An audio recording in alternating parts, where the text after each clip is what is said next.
In 2013, I was diagnosed with bipolar. Until then, it was a word that I didn't even know of. Probably kind of like you as you're listening to this poem, so I'm going to break down what it means to me and then what it means to the knowers. Basically, bipolar is a mental state of mind where at different given moments you might have a change inside.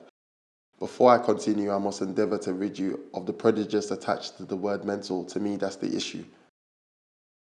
You're mental, he's mental, she's mental, we're all mental. Or also trying to tell me that you don't have a mentality, so before assuming the worst, be gentle. Take time, try to understand it's just words to describe your brain's glands. So in my mental, because of bipolar, I tend to have a fluctuation in mood. It's really not that special. No, it doesn't mean I act a fool, lose my cool, or I'm always apprehensive. It's just a name given to describe someone who survived what I've went through. Psychosis. The scientists are experts who know this. 1 in every 100 of us will experience it at least once or focus. It usually starts at age 15 to 19 and it affects both men and women equally. It can happen because of stressful experiences or family genetics and physical illnesses.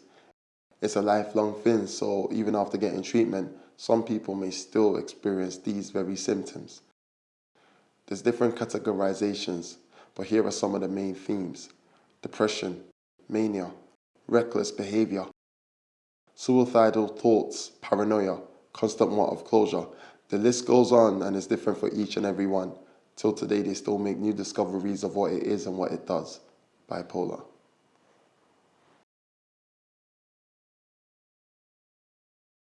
Can you describe the actual feeling of that lowness then?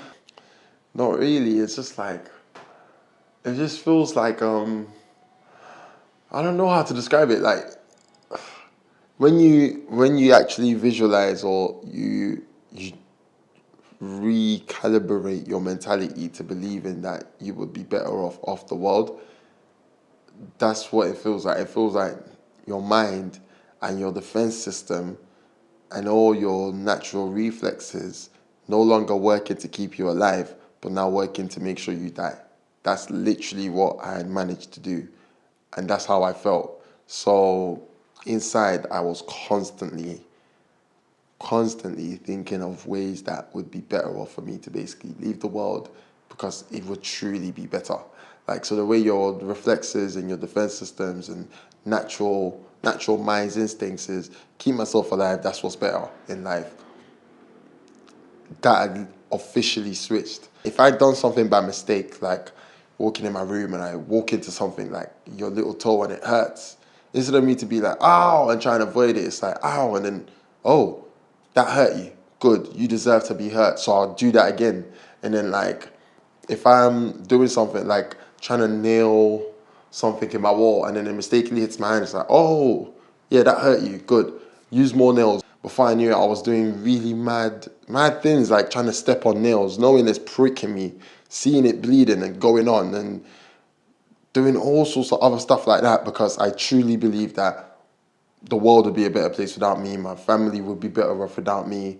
My girlfriend and everyone, all my friends would be better off without me. But there was no real word I can use to describe the loneliness. It was almost like self-pity a lot of the times. Describe to us what it's like to be manic. What does that feel like? In the mania, there are ideas that come out of it that are actually solid and they actually do work. You're in the same world, but you see things differently. To a certain extent, I almost miss it sometimes. If I lived my life again, I wouldn't skip out on that experience because it was really mind-boggling. Like being able to look at the sun and not close your eyes, and then after a while, apparently it happens to everyone. But at the time, I thought I was seeing a portal to go into different planets, and you're just literally looking at it and feeling like you're getting more energy and stuff like that, and you're looking at that and it's just so, some of the things you was going through at the time wasn't actually crazy, it was just things you was experiencing for the first time, but they are there. You feel energized a lot of the time.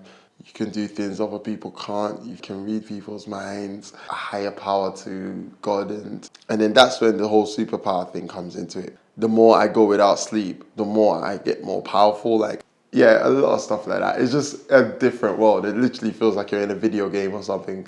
Same when you think about your physical health, you should think about your mental health.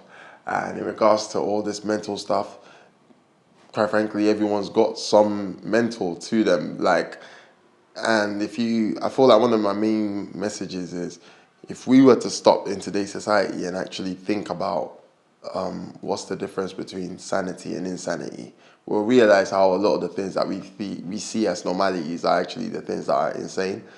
And so you then have to start questioning like your own sanity, which is good. Question it, because you need to live with it. That's your same way everyone's build is different physically. Same way everyone's mental is different mentally. So I feel like, yeah, that's the main thing.